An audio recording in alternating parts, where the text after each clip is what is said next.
Welcome to Behind the Sign. I am Tim Scheib, real estate agent in the Des Moines Metro. We have special guest Derek Lord, Ankeny Economic Development Director. Correct. All right, so I have a few questions for you. Hopefully you can just let it flow. And I know that you can't share too much because, there's a lot of stuff involved, but there's a lot of questions. So we're just going to start with some of my questions, and then we're going to go into a Q&A from the Ankeny community and just kind of see if we can put a thumb on what's going on around here. Yeah, no, great. Appreciate the opportunity. Thanks for inviting me. Absolutely. So, all right, my first question is, as Economic Development Director, share with us some of the things that you do. What is your job? Yeah, so I've been the Economic Development Director for the city of Ankeny for 11 years, a little over 11 years now. And my primary role is business retention, recruitment, and expansion. So I work primarily with commercial businesses, industrial businesses to help them be as successful as they can in the community. At the same time, trying to position the community to capture new investment, commercial investment, to grow jobs and tax base in the community. So when you work with developers, are they coming to you? Are you seeking out developers? Like, how does that process work? Yeah, it's a little bit of both. It's definitely a relationship industry. We have good relationships with developers, not just locally, regionally, nationally, that are looking for sites for projects. But we also do external. We do recruitment through advertising, marketing, trade shows, things like that. So it's a little bit of both. We've had a lot of success with the relationships we have. We have a lot of successful companies in Ankeny that continue to grow and be successful, and we want to do everything we can to help them. But at the same time, there's definite value for the community to bring in new industries that are creating jobs and supporting our community. Awesome. A business in town that you guys see opportunity in, do you guys reach out to them and say, hey, we see this, we want to partner with you on these certain things? Yes, absolutely. That's a good question. We have a formal business retention program where I'll go out and visit 20 to 40 businesses, sit down one-on-one, just like we're doing now on an annual basis, to begin to build that relationship, to make sure they know they have a contact at the city that cares about them, that wants them to be successful. So when they have any issue, whether it's something as small as the road's not plowed and they can't get trucks out, or something big related to planning or zoning or expansion, they know they have someone to call at the city because we've already built that relationship. Awesome. So when you said a little bit ago, you said like national developers, national businesses, companies that are coming to town. What are some of the metrics that they use to say, hey, this community will work for us? That is a difficult question to answer because it is specific to every company. It's unique. A lot. If you're looking at the residential side, big multifamily projects, they're looking for growing communities. I've worked with one group who said it was out-of-state group. They called and wanted to know about Ankeny. I asked them, how'd you know about Ankeny? They said, we just look for we look for communities that are adding new high schools. That's it. That is their criteria. That tells them enough about the community to know that's where they want to be. I worked with industrial businesses who they're looking at logistics, proximity to markets, how far they got to move their products. Some of them get into the details of looking at the grade of the entrance and exit ramps along the interstate because they have so much truck traffic. They know they can save so much fuel if the acceleration ramp is a decline versus an increase coming in saves on brakes. So, there is not, we have the standard, we have great schools, we're a great community, we have great access, but when it comes to really what drives decisions for whether it's developers or businesses, it is everyone's unique specifically to their industry. That's funny. As a community member, we all look at things on the macro. We're like, okay, well, why don't we have this? Why don't we have that? We're big enough for this and that. And when you say that on that such a micro level of fuel going up and down, that's insane. Yeah. And a lot of it, when you look at the manufacturing, it's proximity to markets. Some of it's predictable. They look at their supply chains nationally, so the location is always a big part of some of the big industrial stuff. It's unique. It makes it fun. It makes the job different every day. Like on the retail side, similar, or is it? It's a little more predictable on the retail side. Definitely population, demographics, spending. It can be. Sometimes it's very specific. If you're a sporting goods outdoor retailer, they're looking at the number of permits or registrations for campers or boats or things like that to help define is it the right market for them. So retail is a little more predictable than the industrial and manufacturing users. That's interesting. So I know like one of the questions people have, let's say they already have one. So you've got your Targets, your Walmarts, you've got Costco, you've got Sam's, you got those types of retailers. What would help them determine whether or not they get a second one? So that's a very good question. It comes up a lot because, a lot of times the first in the market is in the west side of the metro because of the regional mall, and then the second one is on the east side because it's far enough away. So distance is one thing. How far is it away from the first location?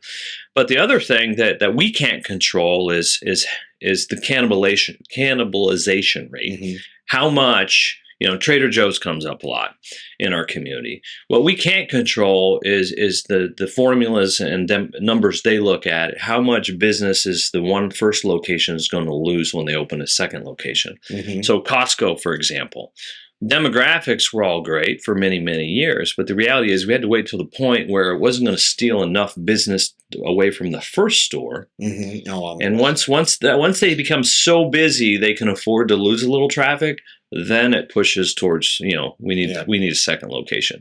Whether it's fitness centers, whether it's retailers, whether it's outdoor stores, things like that. That cannibalization rate is really, really important to driving. When is the right time for that second location? That makes a lot of sense. And I wonder that alone, like with you got Hy-Vee, on the south side of town, Hy-Vee in the middle of town. And then at some point, I think they bought some ground on the north side of town. It's like, when it's cannibalization, right? Yes. Or does that affect what if they were to potentially put one in Polk City, which is only 10 minutes away? It does. And the thing is they know exactly where every customer is coming from. So that they can tell you, they'll know exactly what percentage of sales will drop at one store if they open another one.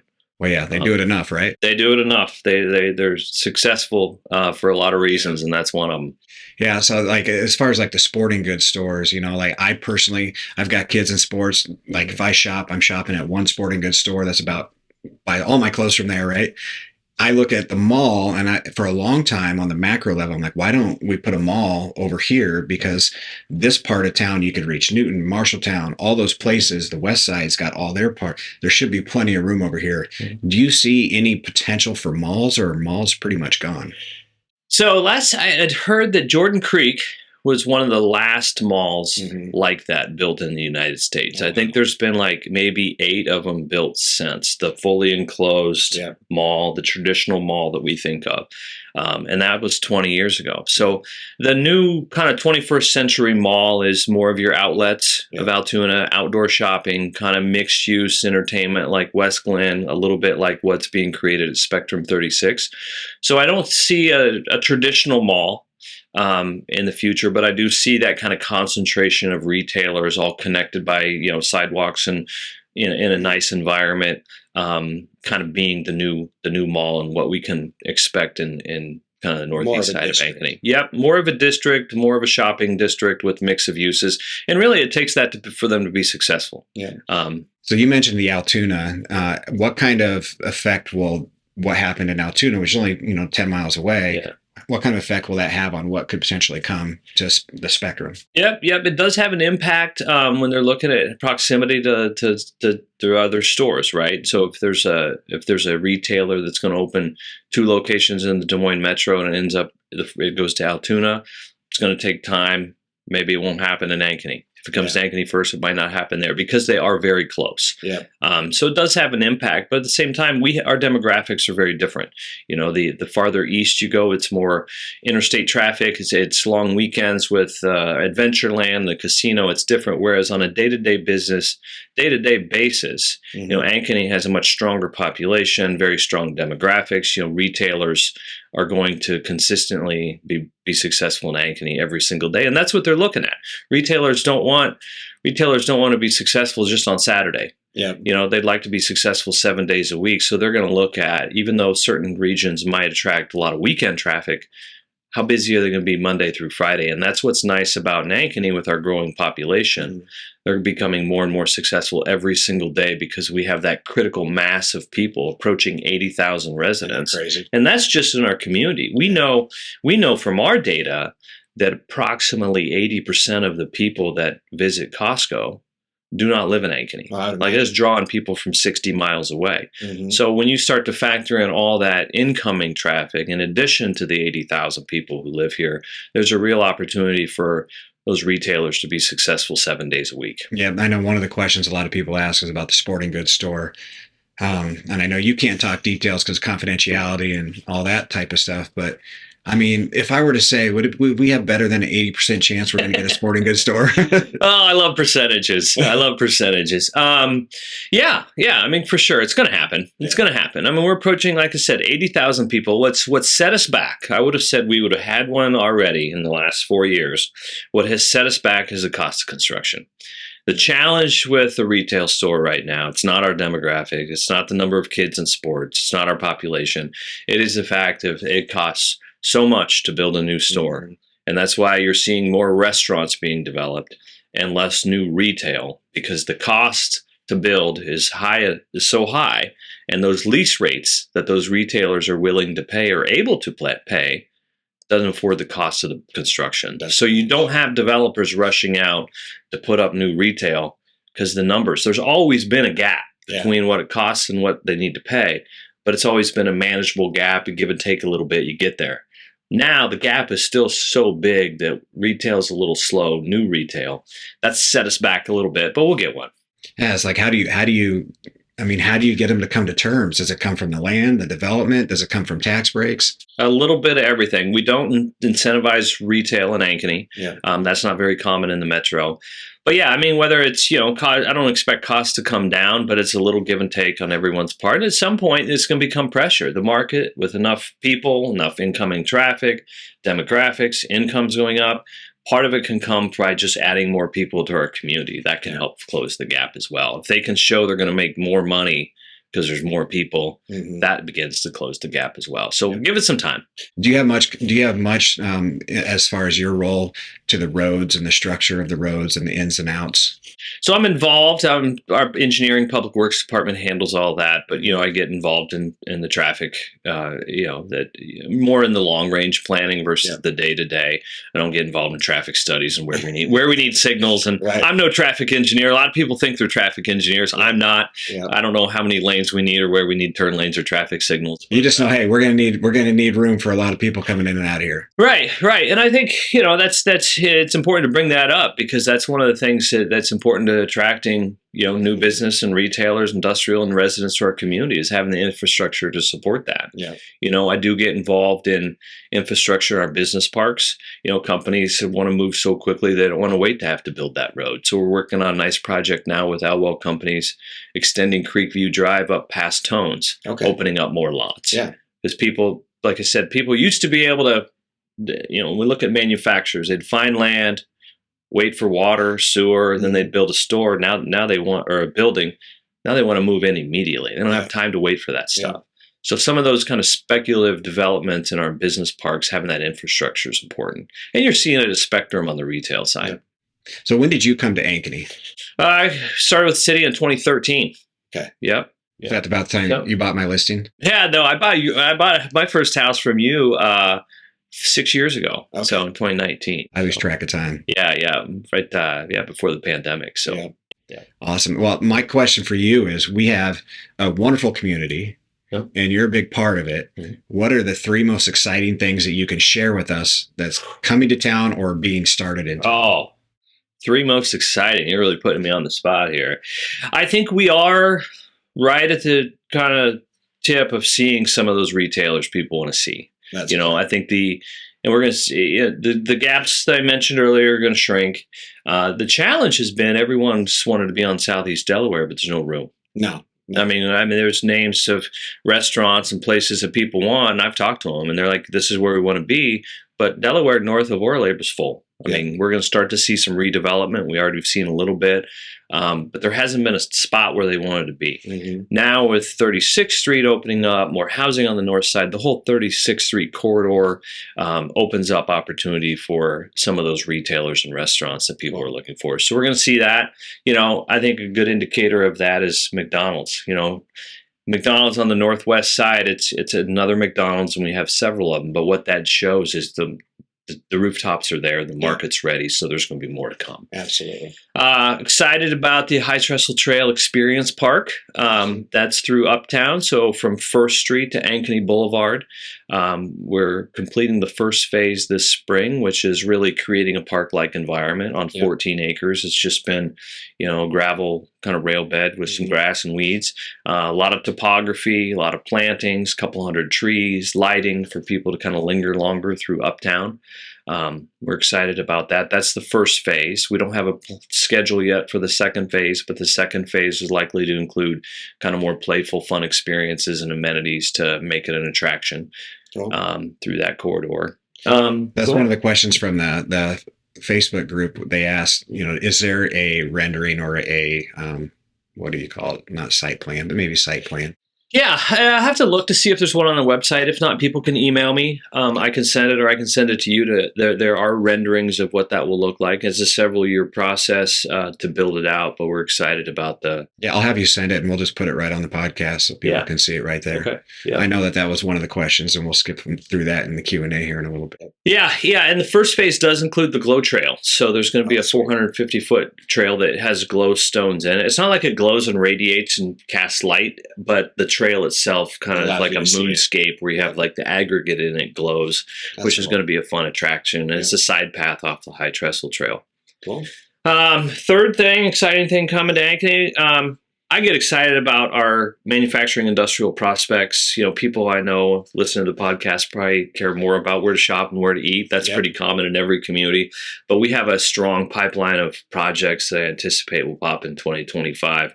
And those are great for the community because they're adding high quality jobs. They're adding considerable tax base. That economic multiplier with some of these are pretty significant that's going to kind of benefit the community. That's something we work closely on a regular basis is kind of driving that business growth, because the multiplier throughout the community, the more jobs, the more people, the more spending, supports more restaurants, retail, housing, all of that. So that was another one of the questions was about light industrial, what do we have there for that? What's coming? Do we have room for it? One thing that I've heard, and I don't know if Ankeny does or not, so I guess I'm going to ask, do we have incentives for companies to come into our community? We do. So we have a lot of light manufacturing industrial land. We have absorbed a lot of it. I think I ran the numbers just south of. If you drew a line across all of Ankeny, south of Sam's Club, in the last 10 years, about 500 acres have been, for manufacturing, warehousing, the Craig Tools, companies like that. So we've kind of seen a lot of development. We still have a lot of land available for light manufacturing and industrial. But to your question about incentives, we do provide incentives to targeted industries. So those companies that are in advanced manufacturing, logistics, bioscience, business services, information technology, if they're making a new investment, creating jobs in the community, they would be eligible for reasonable incentives on a case-by-case basis. And that's helped. We've done about 30 of those agreements in the last 10 years, and we hold the companies to their capital expenditure promises, as well as their job creation and wages. I think those alone, we have over 3,000 jobs that are kind of under contract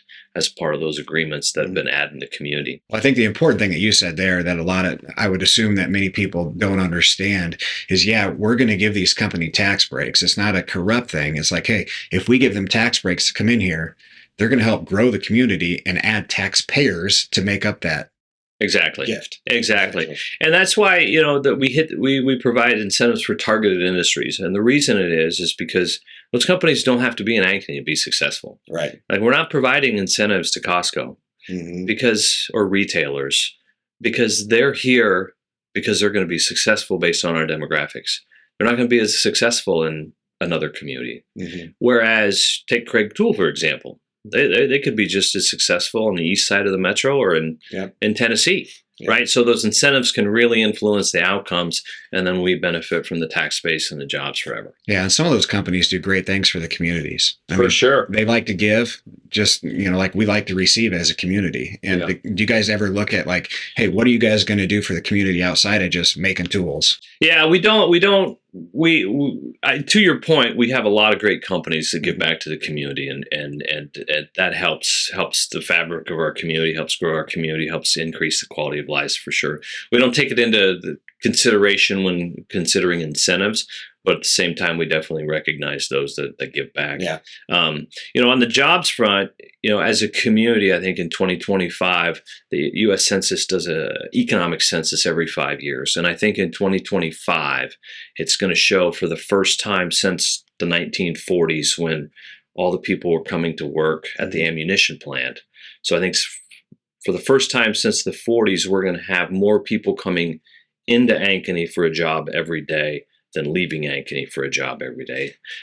So that's a big shift. It's a big shift because, 10, 15, 20 years ago, we were definitely more of a bedroom community to Des Moines. A lot more people were leaving the community for work.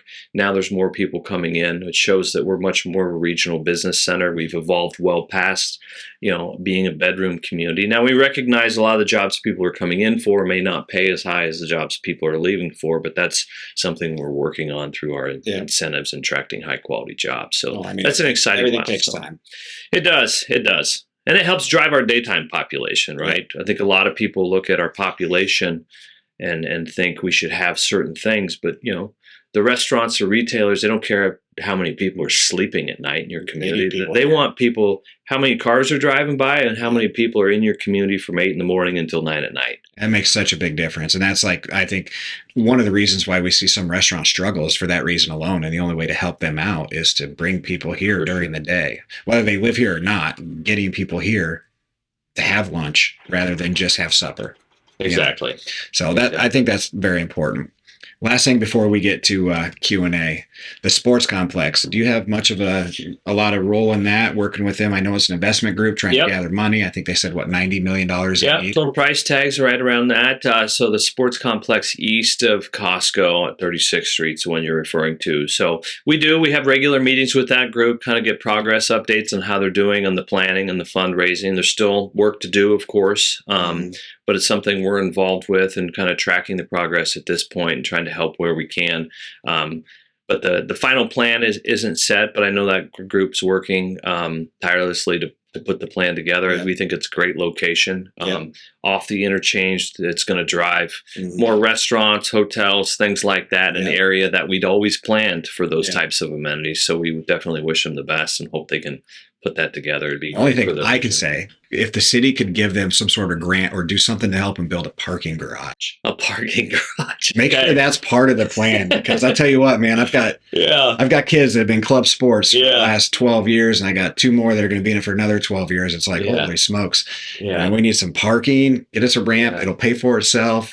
$5 a day. Oof. I will tell you, parking ramps, I think the last figure I saw, a parking ramp is $80,000 per stall to build one. Yeah, I know they're expensive. So you do the math. It'd pay for itself maybe in 50 years. Hey, you know what? But I don't disagree. And you get covered parking out of it, right? That's the advantage of a parking ramp. You don't have to scrape your windows. Yeah, but just be able to get a parking garage would be amazing. Yeah. Even if it's just 2 levels. Yeah. No, I don't disagree. We don't have one of those yet. We'll work on it. Yeah. Well. So question for you. What are you seeing on the housing market in Ankeny? I always appreciate what you as realtors do in our community because like I've said, the front lines selling our community to people that may be coming from elsewhere in the metro or coming from out of state. But I'm always curious your perspective and what you're seeing kind of at a high level in the real estate market, but what you're hearing from people who are considering Ankeny. Yeah, my easy sell. So I'll start with that. If I'm talking to someone that's new, they're coming to Des Moines Metro, they want to know, I typically will give them a full view of things. So like Waukee is the booming area, West Des Moines, Waukee, Urbandale, Clive. Like that is definitely probably the most popular spot for people to want to go to when they're coming from out of state. And I tell them there's a difference between that and Ankeny. right? First off, there's a $20,000 price difference. Well, just 10 to 20 to maybe even 30,000 for the same house here as over there. It's just a little bit less money. The lots are a little cheaper, which is where you see that price change or price difference. But in Ankeny, it's an actual, I feel like we're more of a community. When you're out in Clive, Urbandale, Waukee, I think one of my videos I called it Clive, because you just don't know if you're in Urbandale, Clive, Waukee. You might all go to Waukee schools, but you could cross the street and be in Clive. It's just kind of a tangled mess. And to me, the sense of community would be a lot more difficult just because it's just all intertwined. Ankeny has that buffer of Sailor Township. It's like a buffer. Nothing's really going to be built down there. Ankeny's not going to grow south. They're going to grow north, I would assume, and west and east. Correct. So that's one thing I really appreciate about Ankeny is that it does feel more like a community. As far as the people moving, I feel like more people are moving to town than moving within town. Okay. So like we have a lot of influx. Yeah. I feel like we get a lot of families moving to the area, which is big. As far as like the market itself, we're still really low on inventory. Yeah. When you look at the new construction takes up the majority of the inventory, and that's all in the same price range. Like our main new construction, you're going to find between 300 and 600,000. And that's going to be about it. You get a few new ones that are a little bit higher priced, but that's pretty limited. So we have a lot of competition in that area with the home builders. When I started in 2004, every builder had to be in Ankeny. That's the way it was. And that's kind of shifted out west. And so now you got more just the local builders, and then you got some of the bigger builders that are sprinkled throughout. But the market's strong. It's starting to really pick up, which has been positive. Yeah. No, that's great to hear. Even with the rates still being at 7%. Yeah. Is that where they're at right now? Yeah. I kind of track it. And I have faith that they're going to come down in the next few months. Yeah. I mean, even if we get to 6 or just below 6, the market's going to pretty much take off. Yeah. And we got to be ready for it. Yeah. So, and the only way you can be ready for it is new starts. And from my understanding, the new starts are way down. The builders. Yeah. So.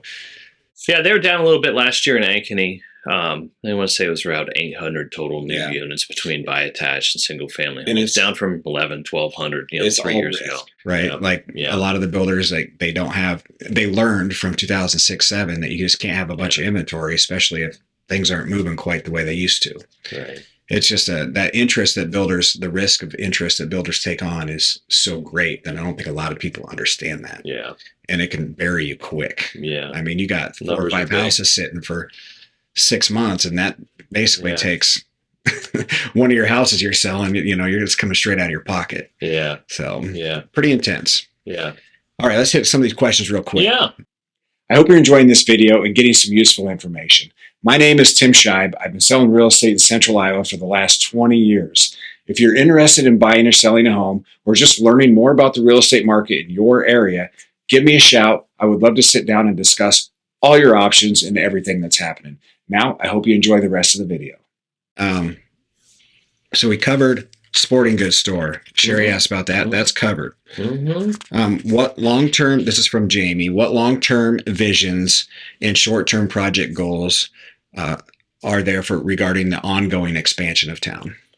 Is that it's a broad question. I'll try to answer it. So annexation, it's been in the news a lot. I mean, what we see in Ankeny is waves of annexation, right? So 7, 8, let me go back to 10, 12 years ago, we saw thousands of acres annexed into the community.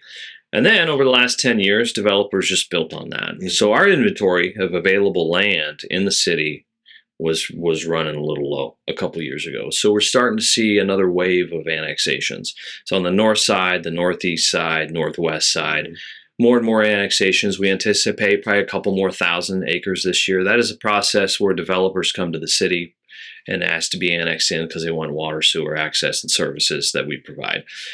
So overall growth, is going to continue. What we're going to see change is growth in prairie trails, almost fully built out. Right. So that area of growth is going to be really non-existent.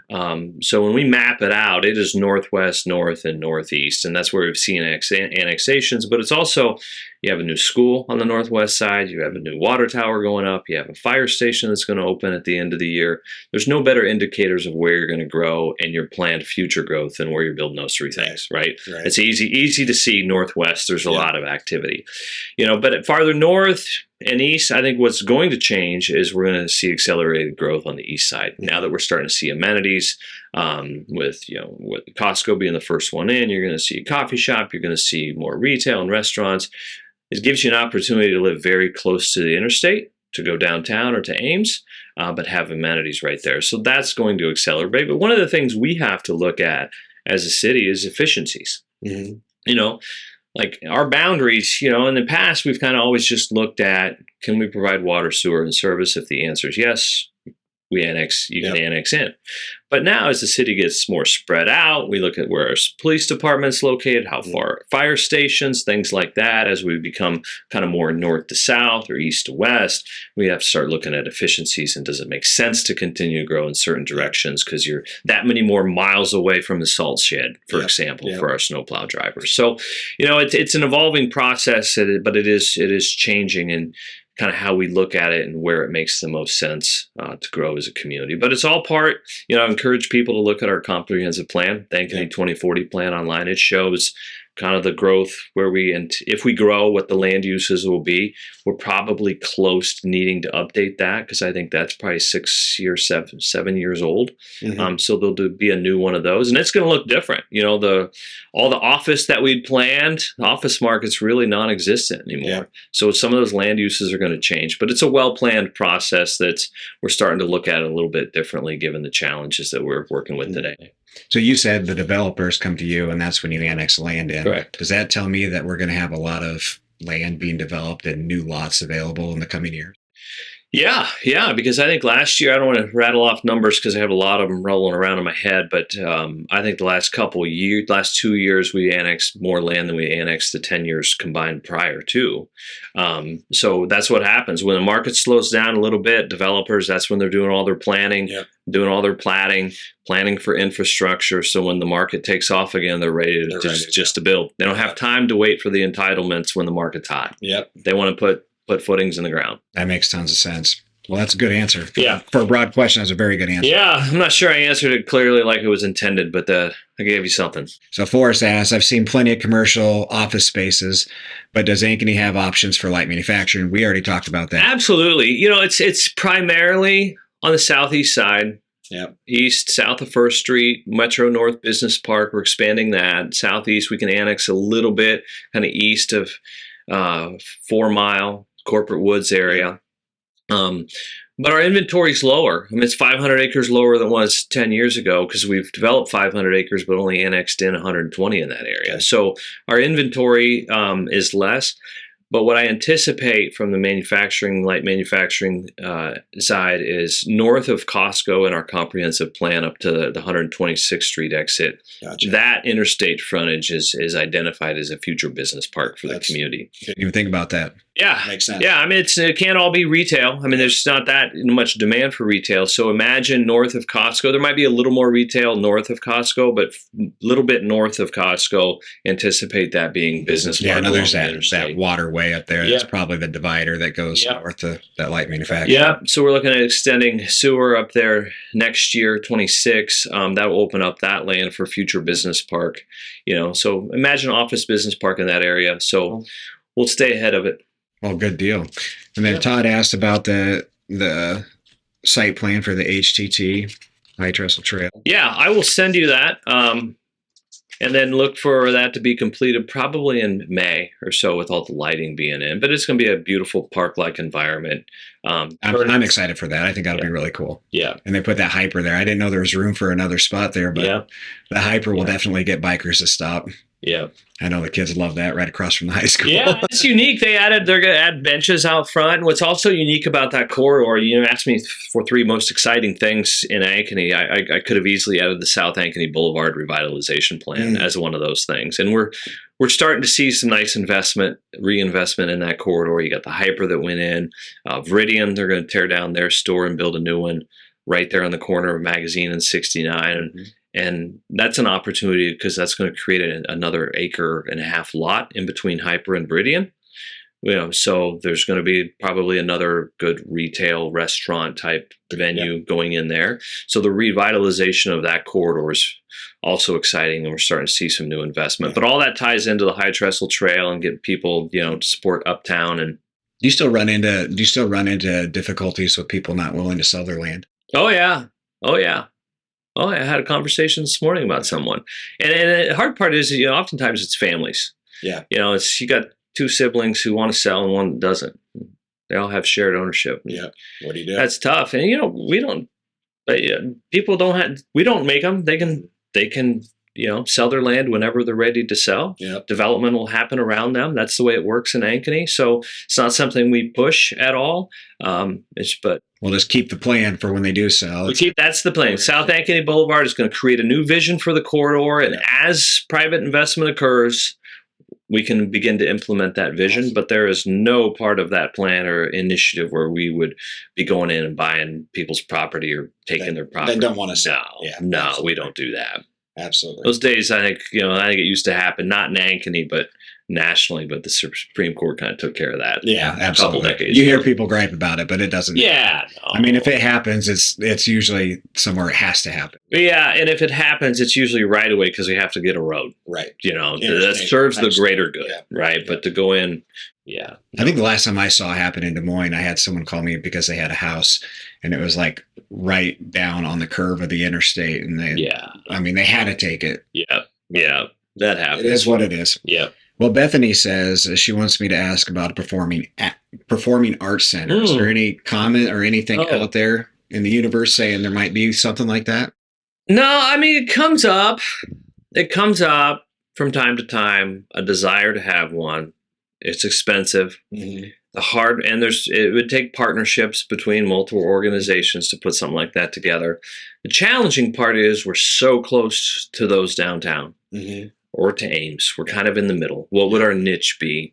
And, there hasn't necessarily been a champion for something like that. And you've heard me say before, Tim, how, every good project needs a champion. And there hasn't been a champion, but it does come up. People ask about it. It doesn't go too far. At some point, if we're at 80,000 going to 120,000, there's going to be things like that we're probably going to see in the community, but might be a little early yet for something like that. But good to know. Is there anywhere, this is Jeff, is there anywhere in Ankeny more than a quarter mile from a Casey's? Ooh. Valid question, Jeff. Right here, maybe. Yeah. Right here. Yeah, right. For now, there's land on the other side of the interstate, so I would expect to see one there in not too distant future. But that's a good question. I don't know, but we do have several. Yeah, well, likely. I mean, with Casey's headquarters right across the road. Casey's employs 1,300 people in Ankeny just at their headquarters. Yeah. So we're proud to be home to Casey's. And yeah, you know what? I worked there when the market was really difficult. I worked in the freezer and in the warehouse. Yeah. Packing boxes and pallets. And I'll tell you what, I still to this day have friends that are like, I had someone just friend me yesterday on Facebook that I worked with in that warehouse. Yeah. That's neat. That's over a decade and a half ago. Yeah. So it's crazy. That's cool. I enjoyed my time there personally. I look back at it and, when you work a job that takes up the mental space, you get way more exhausted. But then when you work the physical job, your body takes it. I remember my fingers and elbows would hurt, but I was in great shape. Yeah. So I walked 10 miles a day, loaded boxes, but I got home and I wasn't tired because my head wasn't like wasted from all this stuff that goes on when you don't work a physical laboring job. So I enjoyed that for sure, without a doubt. Yeah. Final question. Yeah. What are all the booms? The booms? The bangs. I don't know. I haven't heard them. Are you serious? Yeah. I haven't heard them. I'm on the southwest side. You know where I live. But if you're on Facebook, you know about the booms. I try hard not to be on Facebook. So, no, I don't know about the booms. Tell me about them. I don't know. I think a lot of times they're on the south side of town, but then Karen and Wendy over on the west side of town will hear them, and then John up north will hear them. I don't know. That's a good question. I'll look into it. I'm thinking about our projects. I don't think they're related to anything we're building. I don't know if there's something related to the mix match. I'm sure it's a squirrel inside of a box. But it's funny to see that on this page. But so I appreciate your time. Yeah. I mean, last time I know I got a ton of information. Yeah. I'd love to do this more, even if it's just having coffee. But learning about the community is, It's great. Yeah, I mean, the exciting thing about Ankeny is there's endless opportunity, right? I told someone the other day, it's like in the last 10 years, there's been, I don't know, $4.5 billion invested in Ankeny. That's a great permits issued. $4.5 billion in the last 10 years. And you would think, well, a lot of it's done, but there's still, even after all of that, there is still so much opportunity for so much more in our community, and that's what makes it an exciting place. I get the privilege to work here, but it's an exciting place to live as well. Well, I know that the city, like working for the city, you take a lot of flack, or you could potentially take a lot of flack. We do. It's always our fault. I think you guys have always done a great job. Well, I appreciate that. I think at the city of Ankeny, I'm proud. I grew up here, well, in 1990 to 2000 or 96, I lived in Ankeny. I thought it was great, but you know, I remember right here, we're up on 36th Street by the interstate. I remember coming to Otter Creek. I'm like, I got to go all the way out there. You know, I'd take a gravel road out here, right? Right. And to see what it is today, it's just absolutely, I mean, it's mind blowing. Yeah. Someone who hasn't been here for 10 or 15 years comes back and they're just like, their mind explodes. Yeah, I mean, population's grown 50% in the last 10 years, you know, and our comp plan projects us to be at 120,000 people, and then by 2040, I don't know if we'll hit that, but I know at one point the comp plan had 100 acres east of town for a school.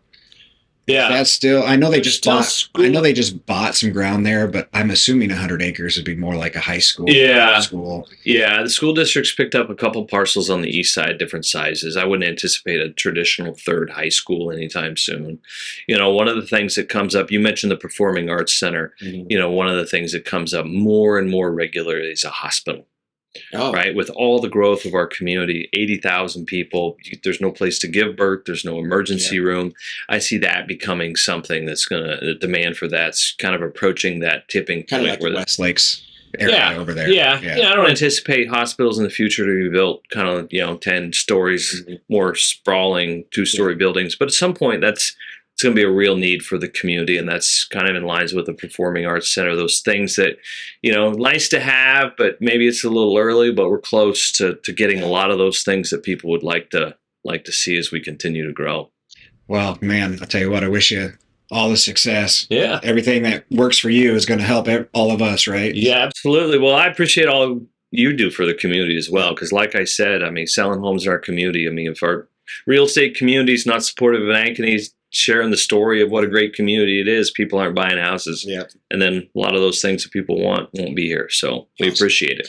Well, thank you very much. And we'll be back with another one. Hopefully you can help me get another guest maybe from the city that would bring a wealth of knowledge to us. I'll do my best. All right. Awesome. All right. Well, appreciate it. Appreciate it. Thanks, Tim.